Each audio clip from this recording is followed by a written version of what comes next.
I've been making leather goods for nearly 10 years and I've never seen anyone reinforce a card holder quite like this. Today we're making a luxury ID card holder out of some of the finest calf skin I've ever worked with. But the real secret is what's hidden inside. Welcome back to the channel, guys, it's Hodges.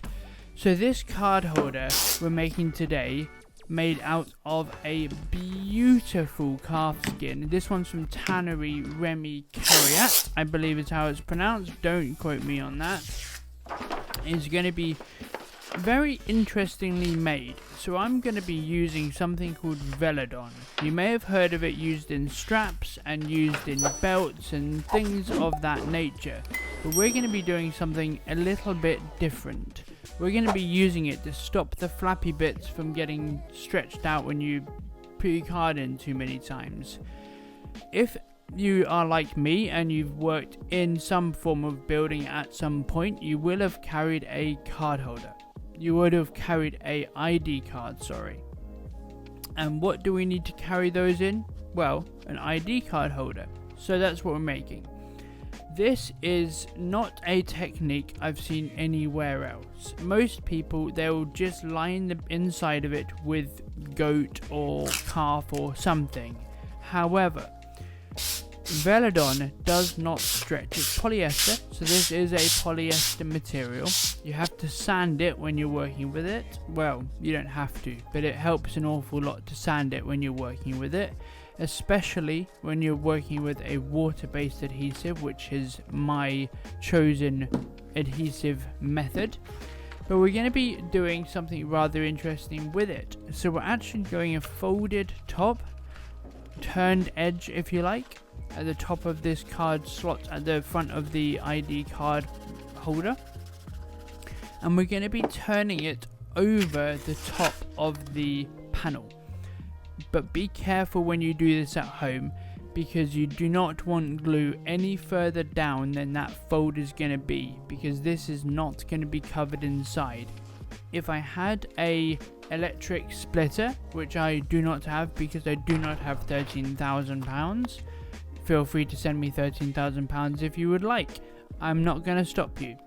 But we're going to be using we're not going to be using a goat skin lining. I would love to, but it would have to be something in the realm of 0.5 mil, which I can't sustainably do on my splitter at home, effectively anyway, accurately. After you've turned your edge, you want to fully crease it, because an important step of any turned edge is making sure that it's completely sealed. If it's not completely sealed, that will open back up and the heat from that creaser will help.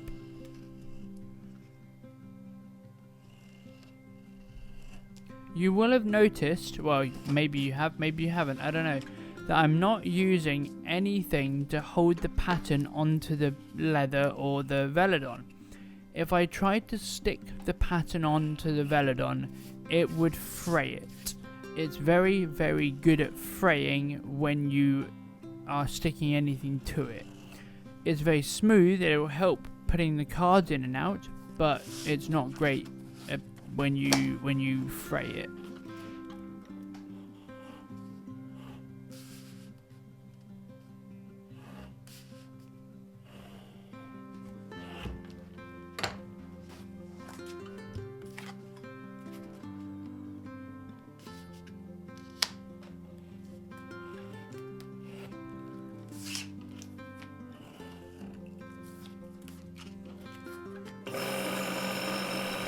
Because my splitter was completely blunt, I used a Druckle splitter.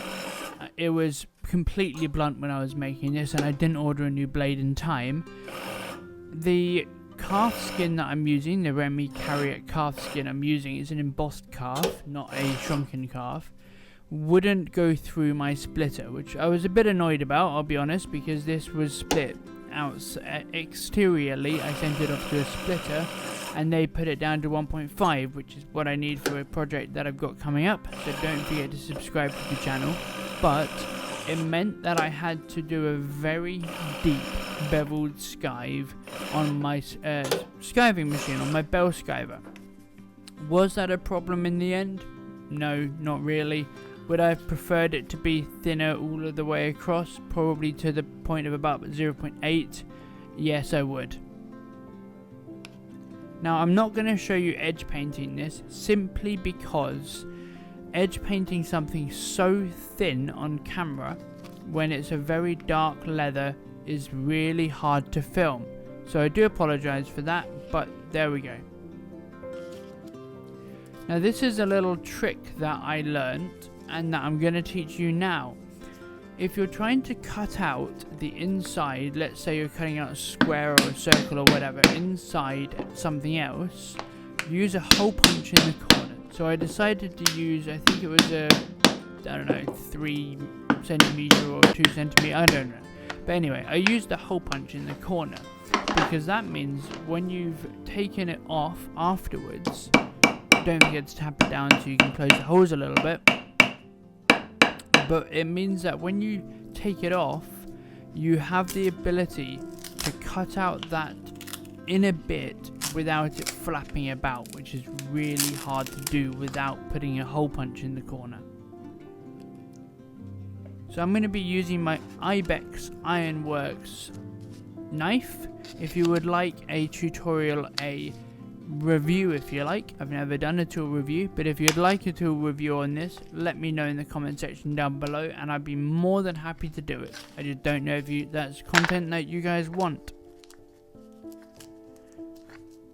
And that's the great thing about this pattern. You stick it down on the calf, obviously, not on the Veladon, we've been over that, and then it will just peel straight out. It's the same theory of like laser cutters.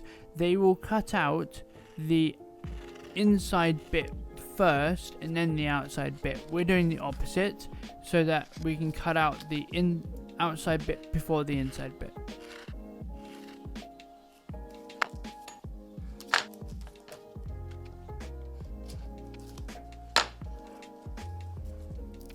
And there we go, both windows beautifully, cleanly cut out.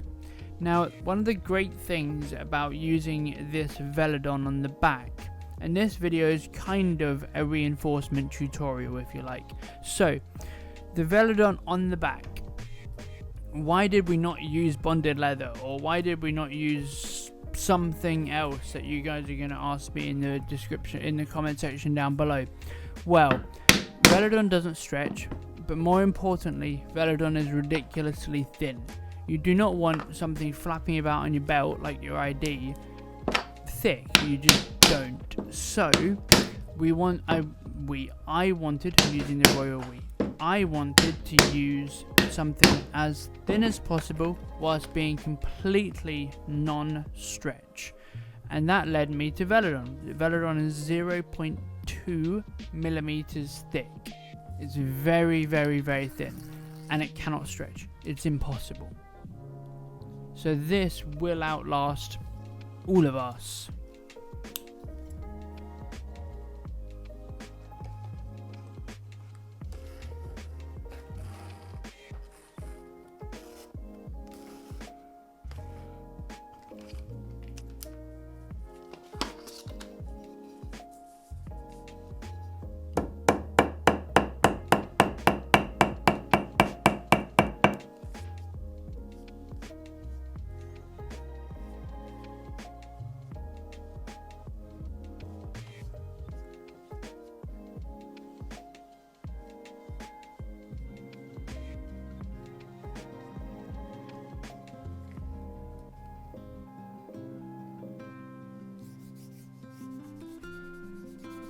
The part that you just saw me put together, I wanted to stay quiet whilst you watched it because it's quite important, is the loop that goes through the metal bit at the top, which you'll see in a moment, but it's the loop that goes through the metal bit at the top. Now, why did I do what I just did? I split it. I split it using my bell skiver. I've been over why I didn't use my splitter, but I split it down to 0.6 mil, and then I used a 0.6 millimeter bonded leather. I didn't use a Veladon for this because Veladon doesn't like to bend very much, and this bends in half. Bonded leather is perfectly thin enough, but I wanted it to be as non-stretch as possible, but also edge paint really nicely. Edge painting doesn't go on Veladon very easily. You can do it, but because it's not a natural material, because it's polyester, it's not very consistent. You have to sand it an awful lot.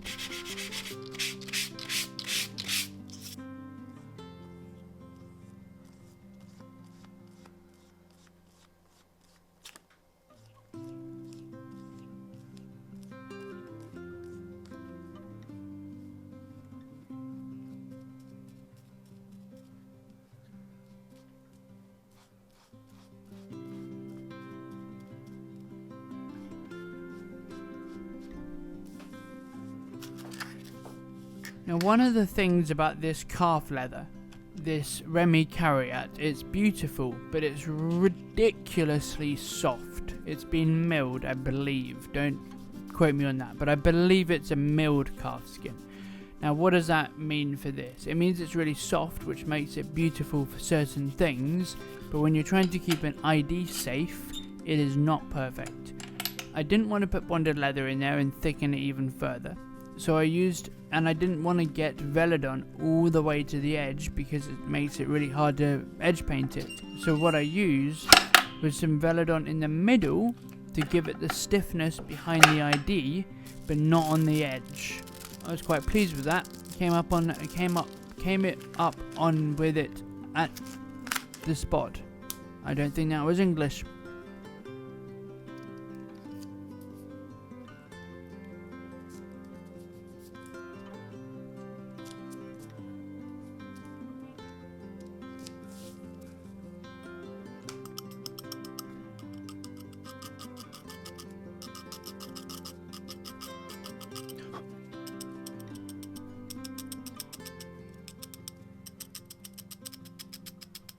Why am I scratching up the top of the leather? I always get asked this, and I'll always say the same thing. When you're gluing to the grain of a chrome tan leather, the glue will not stick unless you scratch it up.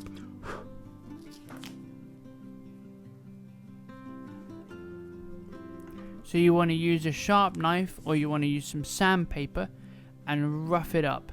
And it's especially important as that calf skin is going to be glued to the Veladon, which doesn't like to stick to anything.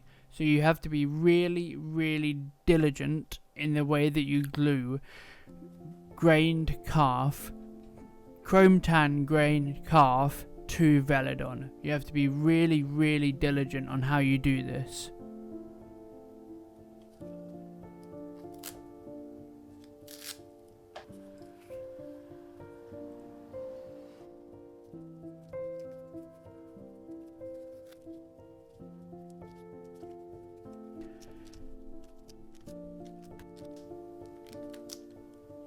Now I'm using a 3mm pricking iron. This one is from Pro Italia Plus. It's probably my favourite pricking iron. I prefer the graphite set, I'll be honest. But the graphite set is significantly more expensive than the hollow set for very little difference. There is a difference, but it's very little. So, why am I putting black edge paint on the inside of this? Well, the top of this will be very slightly visible because the top of this is not glued all the way because obviously the loop is going there. So we're going to edge paint the inside because if you really look very closely you might see the inside of this, which we don't want.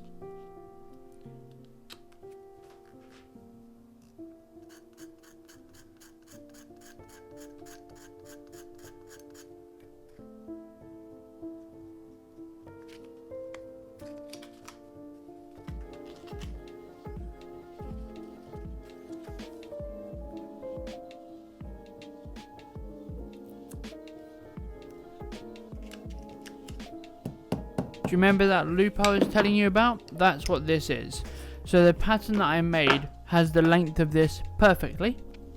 I tested it several times beforehand, and I also made a cutout in that pattern for exactly how far I want it going down and exactly how far I want it going up. That means that all I have to do is cut out that cutout inside that pattern, and it's perfectly laid out for me.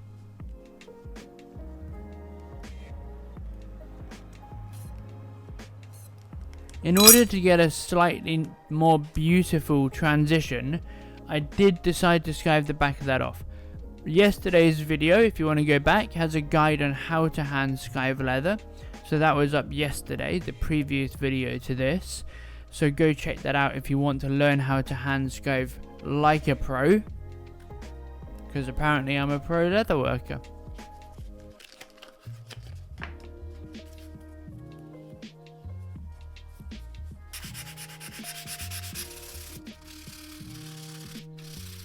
Now, you are going to see me use a god-awful amount of glue on this in a moment. I think I had to speed it up 2000%. Here we go. Because, like we said before, Veladon doesn't like to stick to anything. And because I'm sticking 2 layers of something that doesn't like to stick to anything together, fortunately it's 30 degrees in England at the moment, so it's nice and warm, and this didn't take 3 years to dry.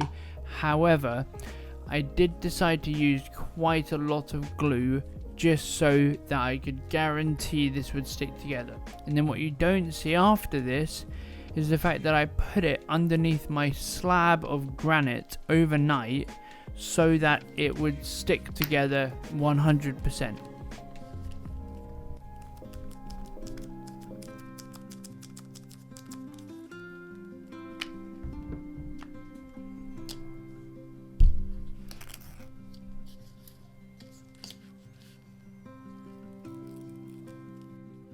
Now, I very rarely show this part of what I do, but I wanted to show you guys how I measure my thread very quickly. By the looks of it, I did speed it up slightly. I thought you might get bored. So I do 5 times the length of the stitching run, but it doesn't normally take that much. Sometimes it's 4 times the length. However, I don't like to run out halfway through the stitch. So I do 5 times the length of each run, which is obviously 10 times or 20 times if it's a square.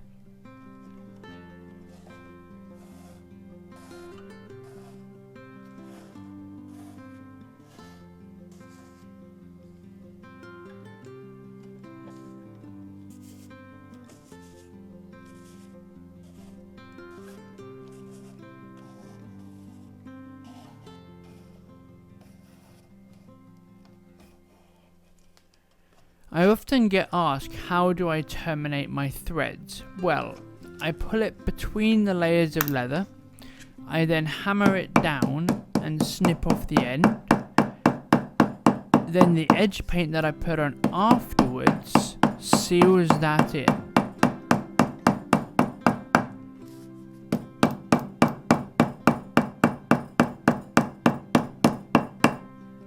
So after it's hammered and you snip it off, the edge paint, the creasing, all of the edge finishing part of the making process will seal that in, and those threads will never come out. And the good thing about it is it means that you can't ever, the ends can't come loose if you just tuck them inside the hole. Just tuck it inside the hole, that's what she said. But if you just tuck it inside the hole, they can eventually sometimes come loose. In this case, they can never. I'm using Uniter's edge paint. Thank you guys so much for watching. Have a phenomenal weekend. Take care.